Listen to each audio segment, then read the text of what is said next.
కల్కి movie promotion start చేశారు. నిన్న ప్రమోషన్లో అసలు ప్రభాస్ లుక్స్ అయితే మామూలు లేవు. మనం ఎప్పుడో ఆదిపురుష్ తర్వాత ప్రభాస్ అంతగా మాట్లాడడం చూశాను. నేను ప్రభాస్ని చూసాక ఫుల్ ఖుషి అయిపోయారు ఫ్యాన్స్ మొత్తం. ఇంకా ప్రభాస్ లుక్స్ అయితే మామూలు లేదు. వామ్మో అరాచకం చెప్పుకోవచ్చు. ఈ మూవీ June 27 వస్తున్న విషయం తెలిసింది.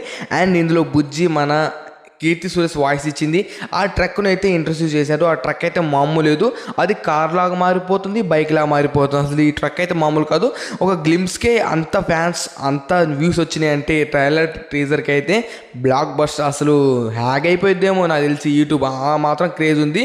ఎందుకంటే ఇప్పుడు ఈ జూన్లో అయితే అసలు ఏ సినిమాలు లేవు.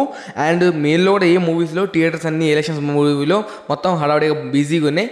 ఇప్పుడు June 27 అయితే మూవీ పక్కా దిగాల్సిందే. అప్పుడైతే థియేటర్లు మొత్తం అసలు వసూలు చేయాలి. బ్లాక్ బస్టర్ అయిపోయింది. బ్లాక్ బస్టర్ అయింది అసలు అరాచకం చెప్పుకోవచ్చు మూవీ.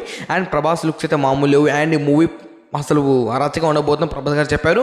ఇందులో మెయిన్ థింగ్గా ప్రభాస్ గారు చెప్పుకోవచ్చు కమల్ హాసన్ గారు అయితే థ్యాంక్ యూ అని చెప్పారు. ఎందుకంటే కమల్ హాసన్ గారు అంత పెద్ద యాక్టర్ ప్రభాస్తో యాక్ట్ చేస్తానని అనుకోలేదంట. ప్రభాస్ అయితే చాలా గర్వంగా ఫీల్ అయితే అమితాబ్ బచ్చన్ గారు కూడా చాలా గర్వంగా ఫీల్ అయ్యారు. ఎందుకంటే మన ఇండియన్ మూవీలో ఫస్ట్ టైం, అది కూడా ప్యాన్ వరల్డ్గా మన ఇండియన్ మూవీలో తీశారు. ఆయన కూడా చాలా గౌరవ ఫీల్. పడుకున్న దీప్తి కానీ చాలామంది యాక్టర్స్ ఉన్నారు. ఈ బుజ్జి అయితే మామూలు కాదు. బుజ్జి చాలా జోక్స్ అంటే ఆ గ్లిమ్స్లో జోక్స్ కొద్దిగా యాడ్ చేశారు. ఒక్కసారి బుజ్జి ప్లీజ్ అనగానే థ్యాంక్ యూ బుజ్జి అసలు కొన్ని ఫన్ క్రియేట్ చేశారు. ఇంకా చూద్దాం కల్కి మూవీ ఎలా ఉండబోతుందో. ఎందుకంటే ఈ మూవీ మీద ఇప్పుడు ఏ మూవీస్ లేవు కాబట్టి ఈ మూవీ చాలా ఇంట్రెస్టింగ్గా చాలా హైప్తో ఉంది. ఈ మూవీ కింద పెద్ద బ్లాక్ బస్టర్ ప్రభాస్కి ఇంకా వరల్డ్ వైల్డ్గా ఇంకా పేరు వచ్చింది నాకు తెలిసి. ఎందుకంటే పాన్ ఇండియా ప్రభాస్ కాదు, ఇప్పుడు వరల్డ్ వైల్డ్ ప్రభాస్ అయితే పేరు పొందుతాడు నాకు తెలిసి.